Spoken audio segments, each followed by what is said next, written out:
Amén. Bueno, vamos a ir a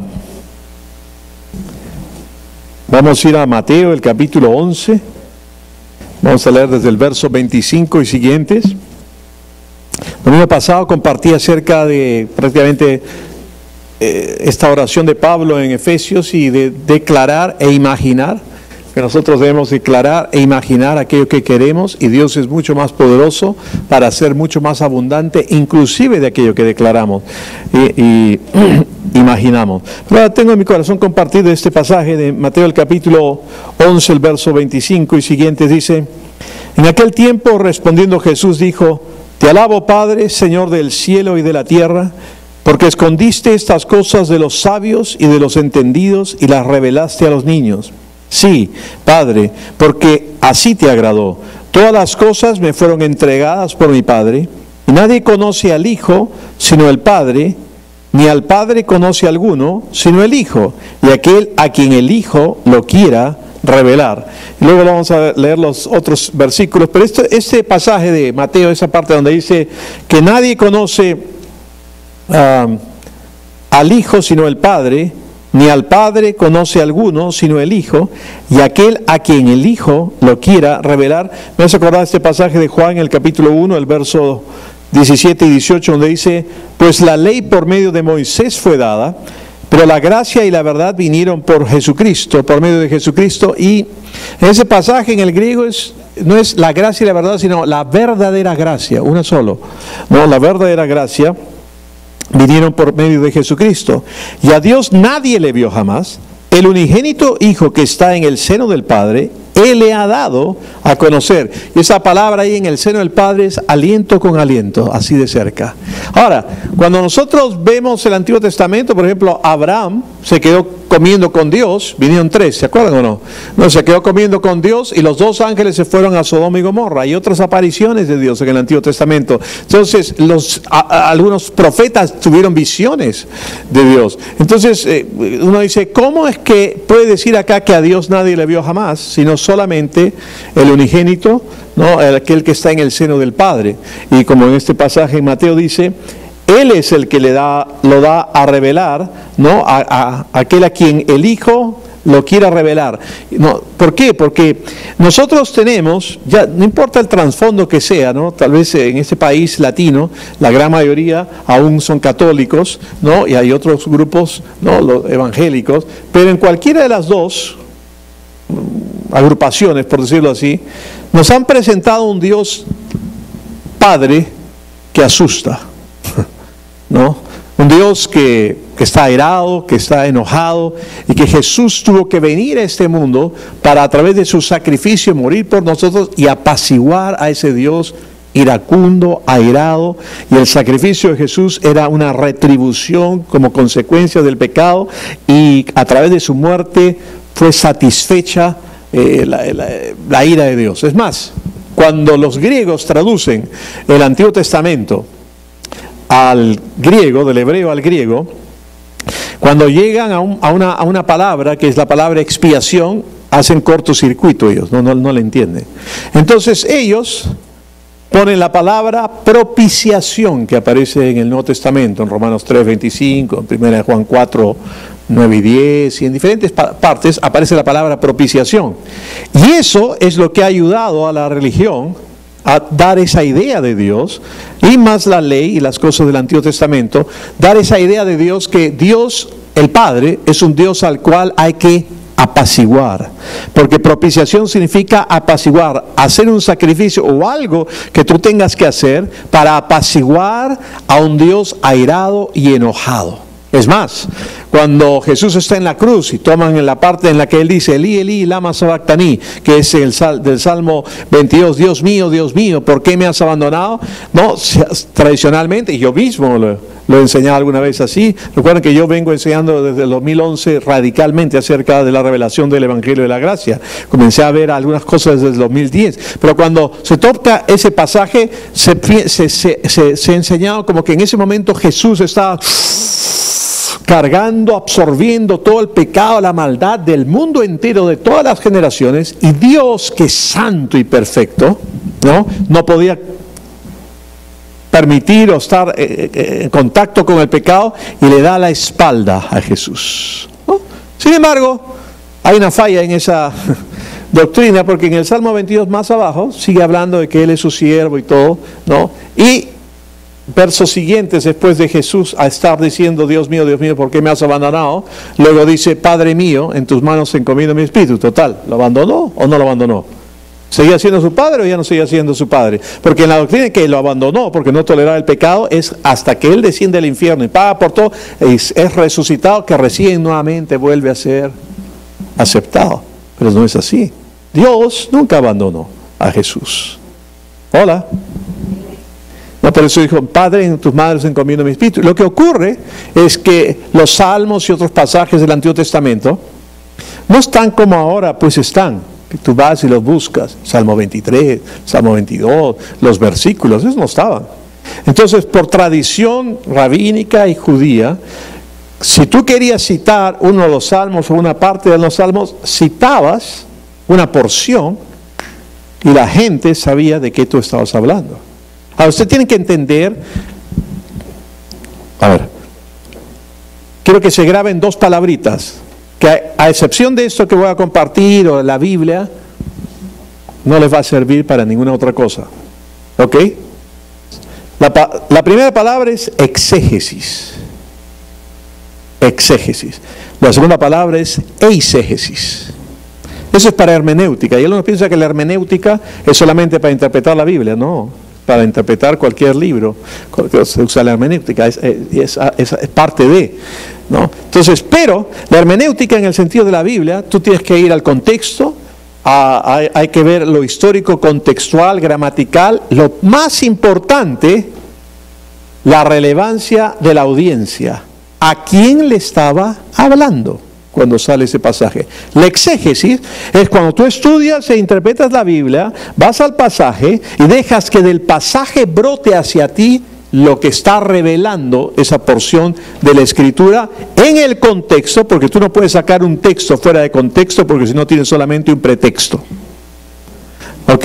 Entonces tienes que ver versos más arriba, versos más abajo, a veces hasta capítulos anteriores y capítulos posteriores, para tener un entendimiento y la relevancia de la audiencia, ¿quién está hablando? ¿Ok? O sea, cuando habla acá Jesús esto, vamos a ver más adelante, o cuando está hablando ahí en el Salmo 22, ¿a quién le está hablando? Entonces, ¿qué ocurre? Él en la cruz, cuando él cita el Salmo 22, porque la costumbre, si tú citabas una parte de una escritura de los salmos, la gente dice, es el salmo tal, porque se les enseñaba el Antiguo Testamento. Todos lo sabían. ¿Ok?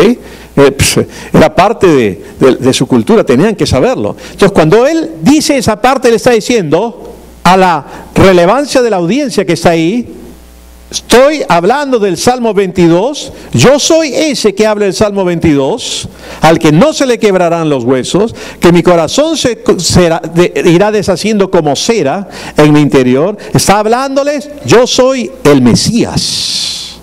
¿Me dejo entender o no? Ellos la captaban. Para nosotros, no, porque tenemos que ver la exégesis que está diciendo el pasaje, la relevancia de la audiencia, lo histórico. La otra palabra es eisegesis. Es cuando tú lees la Biblia y tú pones lo que tú crees y piensas que eso dice. Pero tú tienes que entender que esos pasajes no fueron dichos para el 2018 para ti sentado aquí en el Meliá. Hola. ¿Me comprenden? Entonces, cuando Jesús está hablando acá, que Él es el que da a conocer al Padre, cuando nosotros vemos la religión ha presentado un Dios airado, enojado, al cual hay que apaciguar, porque recuerden, los griegos cuando tradujeron el Antiguo Testamento al Nuevo, y pueden googlearlo si quieren, tú no debes creer. El otro día puse un post en mi estado de WhatsApp, en Instagram, en Facebook y en toda vaina que haya, Twitter que tenga, ¿no? Y salía una persona, ¿no?, que decía que cuando vayas por la vida lleves tu corazón, pero también tu cerebro, pues, ¿no? Entonces yo puse arriba, especialmente cuando vayan a la iglesia. Hola. Hay un montón de cosas que no pasarían en un montón de iglesias si los miembros llevaran su cerebro. No pueden decir amén, digan ouch. no tienen que aceptar nada, y yo le he dicho por años, los que tienen tiempo conmigo no tienen que aceptar nada porque alguien esté parado acá al frente diciéndoselo. Tú tienes que aceptarlo si está en la palabra, si tiene una buena interpretación, si es así como dicen, o como en Hechos decía que los hermanos de Berea eran más fieles, esto que cada cosa que Pablo hablaba iba y constataban a ver si era como las Escrituras lo dicen. Por eso no dejes tu cerebro, úsalo, piensen. A mí me encanta cómo predicar Turmenje, porque a todos nos hace pensar. ¿Se acuerdan cuando vino? Entonces, ¿qué ocurre? Nosotros, pueden googlear lo que estaba diciendo, la traducción del Antiguo Testamento al griego, por los griegos se llama la Septuaginta. Entonces, cuando ellos llegan al término expiación, hace cortocircuito su cerebro griego, porque ellos no tienen un término que pueda traducirse, y lo único que puede ser lo más cercano a la traducción de expiación es propiciación, porque recuerden, ellos tenían a sus dioses locos, los del Olimpo, que eso sí, se arrebataban, se cruzaban y te la juraban y te fregaste. ¿Sí o no? Entonces ellos piensan que esto está hablando de un sacrificio en el cual hay que apaciguar a un Dios enojado y airado. Y la religión se ha encargado de presentar que el Padre es un Dios enojado y airado, y a través del sacrificio de Jesucristo, Él fue apaciguado para no hacer nada contra nosotros, y entonces Jesús nos salvó. Yo crecí en mi cristianismo, decía así, que amaba al Padre y todo esto, pero en realidad yo siempre veía al Padre como un Dios que, si hacías algo, fallabas en algo, no, y venía y Jesús saltaba. No, Padre, yo derramé mi sangre por Él, ha creído en mí, no le haga nada. Y el Padre se retiraba, resoplando por la nariz. Yo te estoy viendo, en la próxima te agarro, ¿no? O sea, esa es la idea que tenemos. Y así hayas crecido en una iglesia evangélica, igual. Esa es la idea que han presentado de Dios. Pero Jesús es el único que nos revela quién es el Dios el Padre. Si tú ves a Jesús, Él es el Padre. El amor de Jesús es el amor del Padre. Él descendió a esta tierra no a hacer ninguna otra cosa que por lo cual el Padre lo envió. Amén. Él sanó a los enfermos, echó fuera demonios, tuvo compasión de las multitudes, las alimentó. Cuando trajeron a una mujer en el acto mismo de adulterio, por ley debía ser apedreada, pero Jesús no toma ahí la ley, sino simplemente hace una pregunta: el que esté libre de pecado, tire la primera piedra. Y todos ellos comienzan a irse, desde los más viejos hasta el más joven, y se queda él solo. Y le dice: mujer, ¿dónde están los que te condenan? No están, Señor. Yo tampoco te condeno, ve y no peques más. Todo lo que Jesús hizo en esta tierra nos muestra quién es el Padre. El Padre nunca fue un Dios airado y enojado. El sacrificio de Jesús, la expiación, fue por el perdón, para pagar, los pecados y todo eso, y para que el pecado nunca más fuese un problema que pusiese una barrera entre Dios y nosotros. Es más, ahora no hay ningún problema con el pecado. A través de la obra de Jesucristo, Dios ha perdonado a toda la humanidad. Todos. La gente que no quiere pisar una sola iglesia, que de repente son hasta satanistas, ya están perdonados. No me diga eso, pastor. Si te has asombrado, esa es tu parte religiosa que todavía queda en ti. Con todo amor y aprecio por ti, me propongo aplastarla y desaparecerla. Así como Bolsonaro al comunismo del siglo XXI en Brasil. Sepultar esa parte religiosa en ti. Eso fue gratis, discúlpeme, se me salió. A ver, para aclarar eso, yo no soy de ultraderecha, ojo, no, él sí, pero a lo que voy es, quiero desaparecer todo rasgo religioso en ti. ¿Por qué? Porque mientras tú no entiendas que Dios te ama, y Dios te ama tal como eres, no como debiera ser. Amén. Porque tal vez nunca vamos a llegar a ser como debiéramos ser. Tú tal vez no vas a ser perfecto nunca. Ay, no me diga eso, pastor. Perfecto en el pensamiento de lo que tú entiendes perfección, porque en lo que el Nuevo Testamento habla de perfección es ser maduro, y Dios quiere que crezcamos y maduremos y dejar que la obra de Dios opere en nuestra vida. Entonces nosotros vemos que es por la sangre de Jesús y por lo que Él hizo que tú y yo hemos sido justificados, no por nuestras obras, sino por lo que Él hizo. Cuando yo estudio la Biblia, no estudio la Biblia para predicar la Biblia, lo que la Biblia dice, yo estudio la Biblia para predicar y mostrar a Jesús. ¿Me entienden? A Jesús, porque Jesús nos muestra al Padre. Y hablándole a esa audiencia, Él continúa y dice en el verso 28, venid a mí todos los que estáis trabajados y cargados, y yo os haré descansar. Ahora tú con tu mentalidad del 2018, con tu eisegesis, no con tu exégesis, piensas, ay, si esta semana ha sido terrible, Señor, he trabajado, me ha roto el alma, no saben qué cansado estoy, hazme descansar. No te está hablando a ti, cabezón. Le está hablando a los que estaban ahí, a los que estaban cargados y trabajados por la ley de Moisés, a los que estaban cargados y trabajados por tratar de agradar a Dios, para alcanzar algo y hacer méritos. Y Jesús viene y nos muestra y nos dice otra cosa. Y yo quiero leerles este pasaje en la versión de la Biblia, el Mensaje. Lamentablemente tampoco está en español, ¿no? Espero que algún día la pongan en español. Y dice el Mateo 11, verso 28 al 30, ¿estás cansado? ¿Estás gastado? ¿Estás consumido por la religión? Recuerden, no eran los 10 mandamientos. Después los otros capítulos del Antiguo Testamento del Pentateuco terminan con 613 leyes. Ahora hay gente que dice que Jesús es el nuevo Moisés. Eso no es cierto. Jesús cumplió la ley, no hay más ley. Porque si tú vas a tomar y contar todas las cosas que el Nuevo Testamento dice que hagas, hay 1024 cosas que tienes que hacer. Nos fregamos, nos hubiésemos quedado con el Antiguo Testamento. ¿Qué le pasa, pastor? ¿No tomaba desayuno? No, simplemente es la verdad. Matemática pura, si no se hace un genio en las matemáticas, 613 es mejor que 1024. ¿Estamos o no? Si con 613 estaban cansados y agotados, consumidos, gastados, ¿no? Cansados, imagínate con 1024 y ya pues de una vez me muero. Pero no es así. Él no es el nuevo Moisés, no es una nueva ley, es un nuevo pacto en el que tenemos, no hay ley. Él cumplió la ley por nosotros, bendito sea su nombre. Pero Él está hablando a esta audiencia y les dice, aleluya, ¿estás cansado? ¿Estás gastado? ¿Estás consumido por la religión? Ven a mí, apártate conmigo y tú recuperarás tu vida. Yo te mostraré cómo tomar un real descanso. Ahora, cuando tú piensas en descanso, piensas, ay, qué rico, ese calor me siento, una limonadita helada, no subes tus pies sobre el mueble, descanso. Pero ustedes tienen que entender que cuando habla ahí descanso es reposo, que el pueblo no entró en el reposo por no haber creído en Dios, en desobediencia. Y en Hebreos 4 dice, aún hay un reposo para el pueblo de Dios. El reposo es Jesús.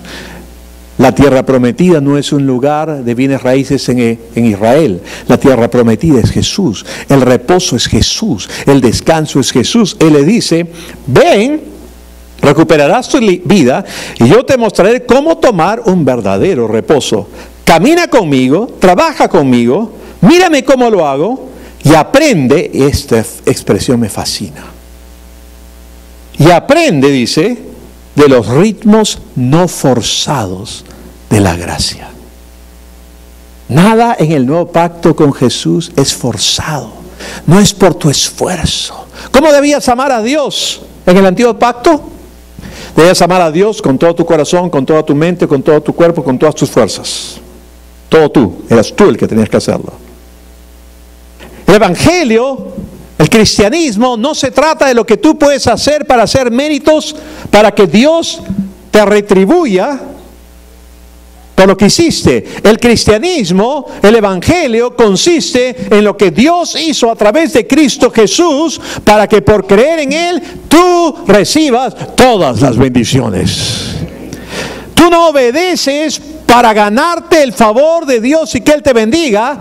Tú obedeces porque ya has sido bendecido, ya tienes el favor de Dios, ya has sido justificado y por consecuencia el obedecer es algo natural en ti. Porque tienes esa naturaleza. Alguien diga gloria a Dios. Yo estoy predicando mejor de lo que ustedes están diciendo amén esta mañana. Entonces, continúa en esta versión y dice, aprende los ritmos no forzados de la gracia. Yo no pondré nada ni ninguna cosa pesada o difícil de llevar. Mantente en compañía conmigo y tú aprenderás a vivir libre y ligero. Aleluya.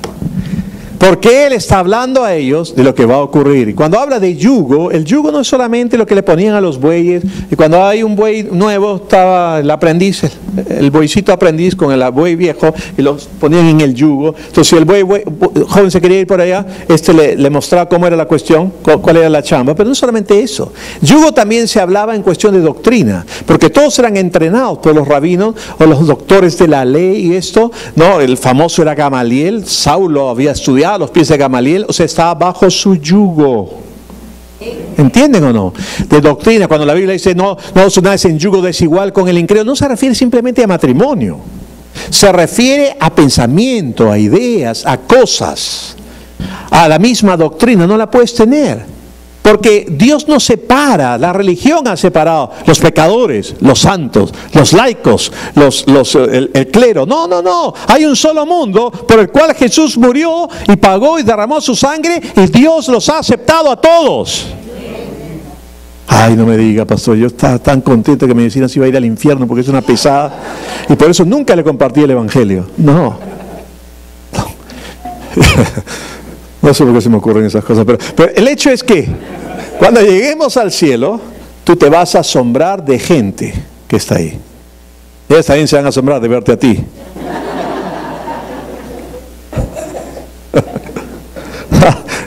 Como Brennan Manning decía, si encuentran algún libro en español de Brennan Manning, cómprenselo. Él decía, Dios te ama tal como eres y no como debiera ser, porque tal vez nunca llegues a ser como debiera ser, pero aún así Dios te ama. Jesús nos reveló a ese Padre. Jesús nos reveló a ese Dios de amor. Desde el 2011, un poco antes, yo vengo predicando radicalmente el Evangelio de la gracia. Y desde ese momento yo empecé a tener una nueva relación con mi Abba, papito. Porque siempre lo tenía así, Dios Padre, oraba en el nombre de Jesús al Padre y todo, pero... Y más si encima tú no has tenido una buena relación con tu Padre terrenal, peor todavía, porque proyectas tus faltas, proyectas tus asuntos sin resolver, proyectas tus problemas, no puedes entender que el Padre sea bueno. Pero si tú quieres conocer al Padre, mira a Jesús. Todo lo que Jesús es, todo lo que Jesús hizo, todo lo que Jesús habló, ese es el Padre hablando, ese es el Padre haciendo, ese es el Padre sanando. Oh, alguien diga gloria a Dios. Jesús nos lo reveló, Él es el que nos lo mostró. Y Él nos dice acá que Él quiere que nosotros descansemos. Que no es por nuestras obras, es simplemente por creer. En Romanos el capítulo 5, vamos a ver cómo ando de tiempo. Aleluya. ¡Ah! Me quedan 4 minutos. Ahora 3:59. Se dan cuenta regresiva, pues. Pero en Romanos el capítulo 5, aleluya.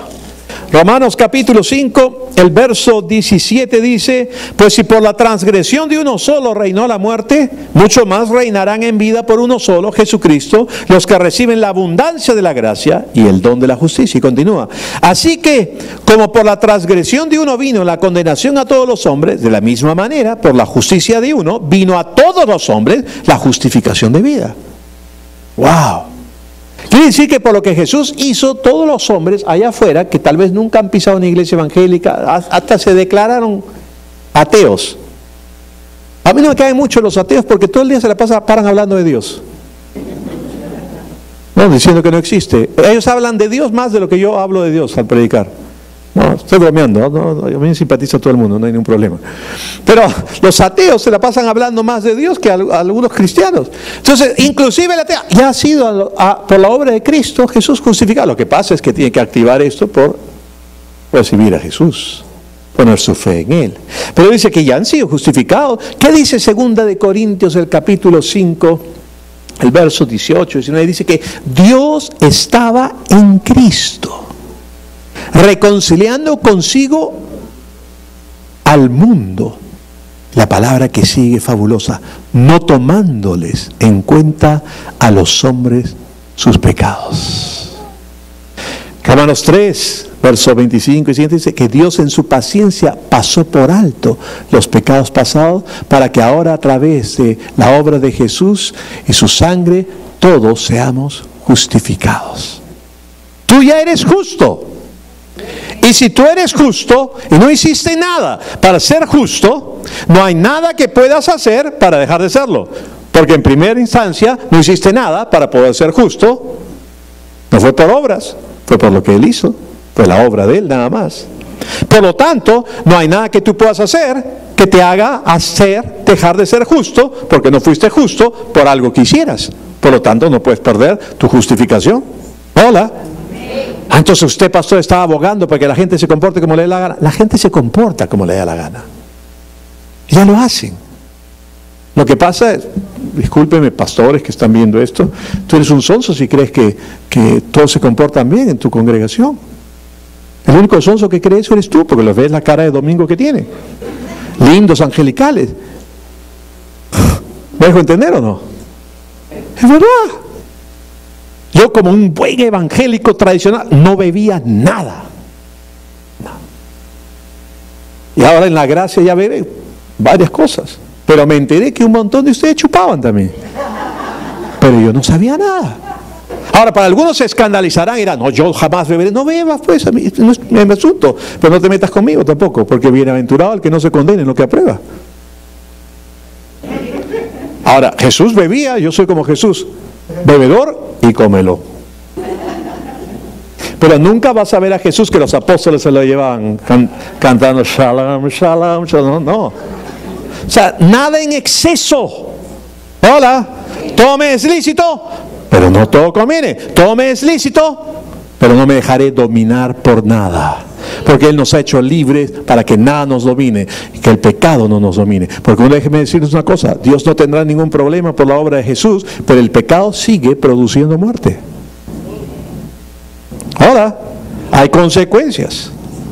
Si nosotros practicamos cosas que son dañinas para nosotros, porque la gente tiene la idea religiosa, la idea religiosa de que Dios te prohíbe algo porque Él es un ser narcisista, ególatra, ¿no? Entonces, si fallas o haces ese algo, Él se enoja, se pone iracundo, manda rayos, ¿no? Confuso. No. Si Dios no quiere que hagas algo, es porque Él te ama. ¿Cuántos de ustedes son papás de niños pequeños acá? Cintia, ¿no? Ahí estás con su bebito. ¿Crees que cuando crezca un poco más, mete el dedo en el enchufe? No, se lo vas a prohibir, ¿no? Okay. ¿Por qué? Porque eres una narcisista, ególatra, que quiero que se haga la voluntad de Dios. Yo he dicho y no vas a meter el dedo en el enchufe y le hablas así entre dientes. No, porque lo amas. No sé cómo tendrá el pelito, pero si lo mete, se le va a poner,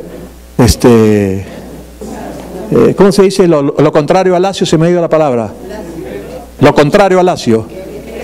Crespo, ahí está. No, y se le va a hacer su African look ahí. No. Dios es igual. Si Él nos dice ciertas cosas en la palabra que no participemos, es porque Él nos ama. Y continúa acá diciendo, ya tengo que correr, continúa diciendo, verso 19, porque así como por la desobediencia de un hombre los muchos fueron constituidos pecadores, así también por la obediencia de uno los muchos serán constituidos justos. Porque la ley se introdujo para que el pecado abunde, mas cuando el pecado abundó, sobreabundó la gracia. Esa palabra sobreabundó la gracia es hipergracia. Así que cuando nos vacilen, como nos vacilaban antes, tú eres de la hiperfe, ¿no? ¿Se acuerdan cuando nos vacilan así?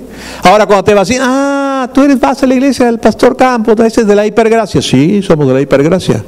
Pablo también era de la hipergracia. ¿No lo sabes? Ahí dice Romanos, el capítulo 5, el verso 20, dice que somos de la hipergracia.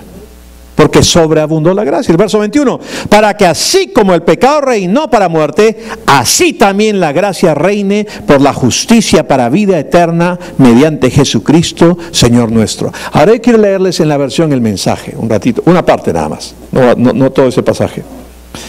Aleluya. En Romanos, el capítulo 5, el verso 20 creo que es, déjeme ver. Aleluya. Dice,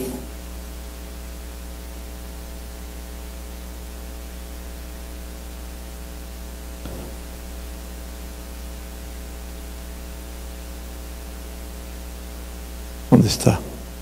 Romanos 5.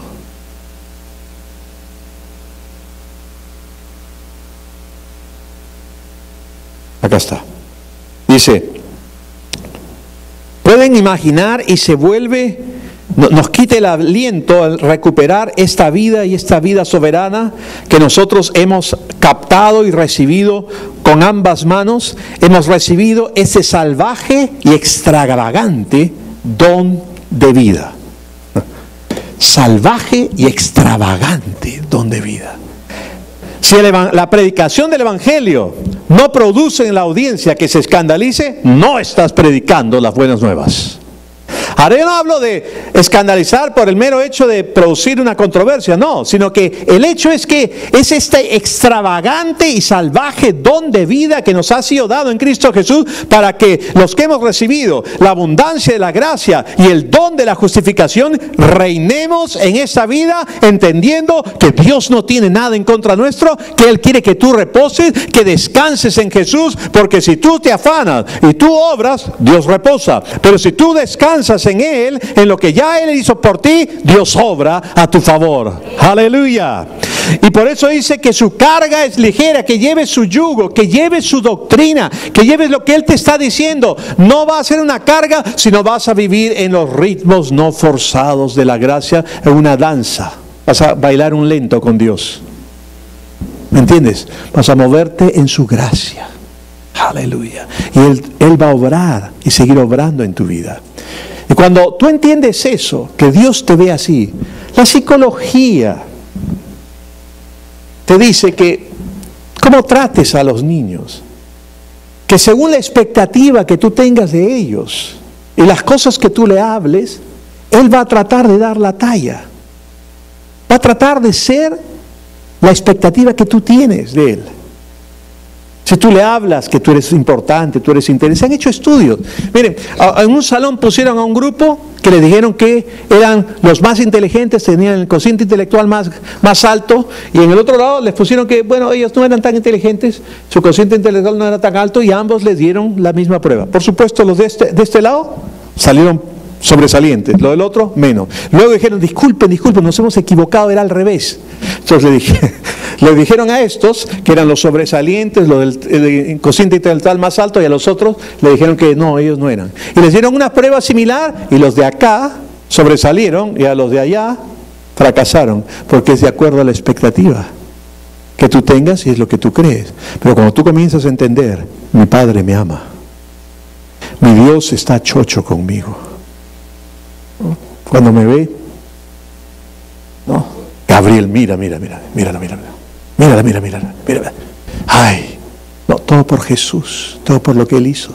El entender esto hace que tú te enamores más de Jesús, que tú quieras vivir más con Él, que quieras tener más comunión con tu Padre, porque Jesús nos muestra al Padre y Él quiere que entendamos que no tenemos que llevar el peso y el yugo y la carga pesada de tratar de vivir pretendiendo por nuestras obras de agradar a un Dios o apaciguar a un Dios enojado, sino que simplemente quiere que entendamos lo que Él hizo y que vivamos en comunión con Él, en esos ritmos no forzados de la gracia, y reposemos de nuestras obras, porque Él ya lo hizo todo por nosotros, y Él nos guiará, Él nos mostrará, Él te dirá cómo debes vivir, y Él vivirá su vida a través tuyo, porque no es solamente lo hace todo, sino que viene dentro de ti y por medio de su gracia te empodera para hacer lo que tú en tus propias fuerzas no puedes hacer.